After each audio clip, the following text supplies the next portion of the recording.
Okay, one disclaimer first. The version that I use to quote the prophecies, it sounds a little weird because it's the contemporary English version, but I didn't feel like changing it, so it's going to sound weird. Except for one, because it was totally wrong, so I did change one of them. Okay, and it is worth noting that there is absolutely no justification in categorizing prophecies into types such as typological.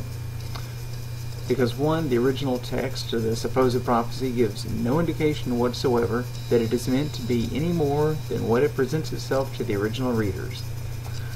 Two, the vast majority of prophecies Christians offer as proof for Jesus are not even found in the New Testament, and therefore cannot be used. They are merely Christian invention, and not even an invention by the New Testament authors.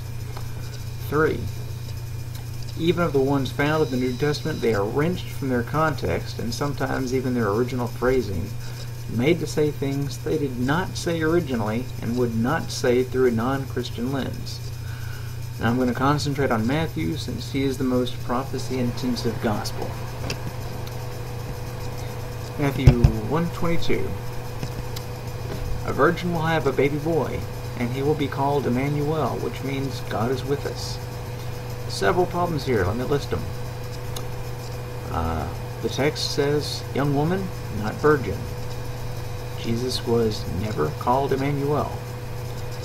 The text specifically identifies the working time frame for this prophecy in Isaiah 7:16, and this is completed in chapter 9 of Isaiah, within the lifetime of the hearers of the prophecy and the speakers of the prophecy. Matthew 2:15. So the Lord's promise came true, just as the prophet had said, I called my son out of Egypt. Read the verse immediately before. It tells who that son is. That son is Israel. Read the verse immediately after. It tells that the son did not heed God, but instead, quote, kept sacrificing to the Baals and burning incense to idols. Now, if we're going to maintain that this prophecy is about Jesus, we have to accept that Jesus was sacrificing to Baals and burning incense to idols, or we have to conclude that God does not care and give regard to context. Matthew 2:17. And this is the one I had to change because it was wrong. So the Lord's promise came true, just as the prophet Jeremiah had said. A voice was heard in Ramah, wailing, bitter weeping, Rachel weeping for her sons. She refuses to be comforted, for her sons they were not. Ramah in the land of Naphtali, according to Judges 19:36, is at least 60 miles north of Jerusalem, making this a really odd place to begin looking for a baby in Bethlehem, which is only 7 miles south of Jerusalem. And read the verse immediately after. The children will be returned from the land of the enemy. In this case, it's death. In the original, it was only being taken to the land, to the land of their enemy. In Matthew, these children are dead. But here it says the children are going to be returned. So Matthew 2:23. I'm not even going to read that one. Yeah, I am. Sorry, I didn't have it there. So the Lord's promise came true, just as the prophet had said. He will be called a Nazarene. This verse doesn't exist. That's all I have to say about that one.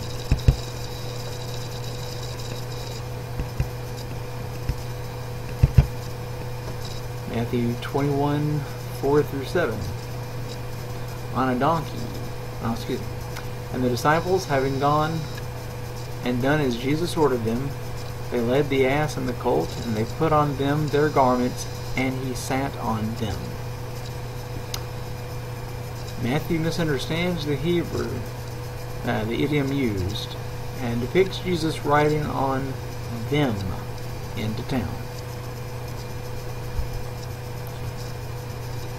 In short, there is absolutely nothing messianic about these prophecies. They are items as if found in a scavenger hunt, mismatched and unrelated to one another, and certainly nothing to do with what Matthew portrays him to be about.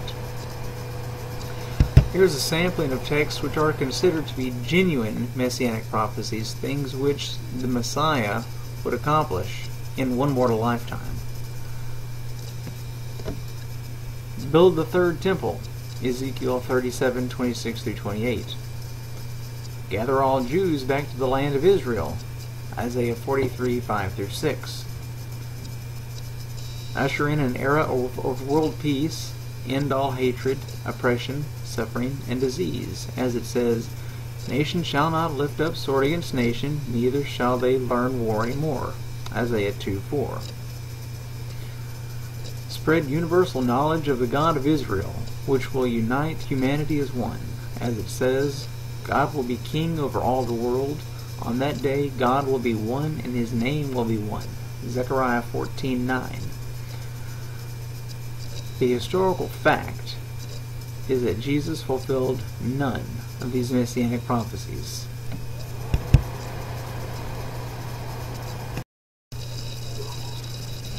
Okay, I've addressed the two main points from Lee Strobel that I said I would address, that being the historicity of the New Testament documents and the proof of prophecy. Now I've got a few miscellaneous topics that I want to throw in. I'm going to put them under the category of historical implausibility. The first one I have is the celebrity status of Jesus. The Gospels tell many times that news of Jesus' miracles, teachings, had become widespread, so much so that he couldn't even enter a town secretly and had to preach from a boat because of the crowds. Thousands upon thousands saw these things firsthand, as well as were miraculously fed, and they undoubtedly report these events to others who didn't come out to see them for themselves. No one wrote it down. The custom. There was no such custom of the Romans to release a prisoner, especially an insurrectionist and a murderer, to a nation who is historically rebellious, during their holiest day of the year, especially by Pontius Pilate, who historically hated the Jews and was removed from office for his extreme cruelty. History records some pretty hideous acts by the Romans, and if they considered Pilate too nasty, it is historically implausible that he felt pressured by a Jewish mob to give in to their request. The historical Pilate would have much rather sent out the soldiers to slaughter the mob. The missing body. Joseph of Arimathea was the last man to see the body of Jesus. He was a prominent man, probably being a member of the Sanhedrin, yet he was never questioned about the emptiness of his tomb after the resurrection. The body of a man executed for treason, who claimed to be king, comes up missing after it is already known that he said he would come back from the dead. His followers are still publicly teaching in his name. The disciples of Jesus are together on Pentecost, still proclaiming his kingship, yet more treason. Yet none are taken into custody and questioned, or more likely flogged and executed, about the missing body of Jesus. Peter in the book of Acts is arrested several times. Not once is he asked about the missing body, or charged with treason himself for preaching the message of a treasonous leader. And the unbelievable. Even if we forgive historians for neglecting to write about miracles, the feedings, the healings, the raising of the dead, the following cannot be rationalized. The events of the death of Jesus should have been enough to grab the attention of the entire world. There were 3 hours of darkness which were not parted into the cliffs. There was an earthquake. The temple was defiled by the tearing of the curtain, and the dead walked the streets in Jerusalem during the festival where Jews from across the known world would have been gathered. Let me say that again. The dead were walking the streets. This may be an argument from silence, but the silence is simply beyond belief.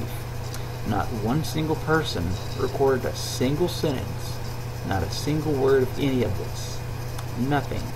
Not Philo, not Justice of Tiberius, no astrologers, no historians, no one.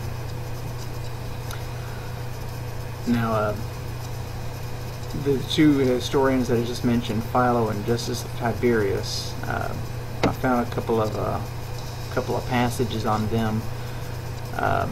They were alive in and around the time of Jesus' birth, life, and death. The first one I'm going to read is on Philo. As it happens, we have an excellent witness to the events of Judea and the Jewish diaspora in the first half of the 1st century A.D. Philo of Alexandria, born around 25 B.C., died 47 A.D. Philo was an old man when he led an embassy from the Jews to the court of Emperor Gaius Caligula. The year was about 40 A.D.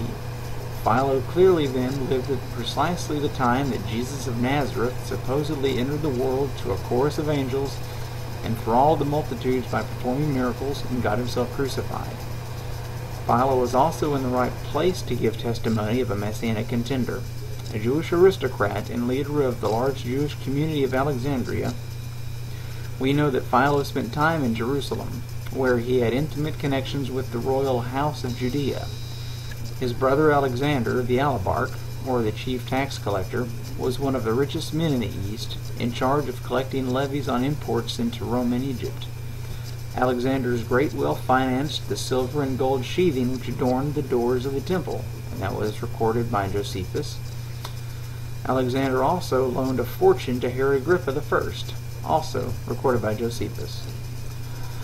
One of Alexander's sons, and Philo's nephew, Marcus, was married to Berenice, daughter of Herod Agrippa, Tetrarch of Galilee and Perea, around 39-40 A.D. After the exile of Herod Antipas, he ruled as king of the Jews. Another nephew was the apostate Julius Alexander Tiberius, prefect of Egypt, and also procurator of Judea itself. Much as Josephus would a half-century later, Philo wrote extensive apologetics on the Jewish religion and commentaries on contemporary politics. About 30 manuscripts and at least 850,000 words are extant. Philo offers commentary on all the major characters of the Pentateuch and, as we might expect, mentions Moses more than 1,000 times. Yet, Philo says not a word about Jesus, Christianity, nor any of the events described in the New Testament. In all this work, Philo makes not a single reference to his alleged contemporary, Jesus Christ, the God-man who supposedly was perambulating up and down the Levant, exorcising demons, raising the dead, and causing earthquakes and darkness at his death. And here is the brief blurb on Justus of Tiberius. Unfortunately, none of his actual works survive, but we do have this from a later Christian.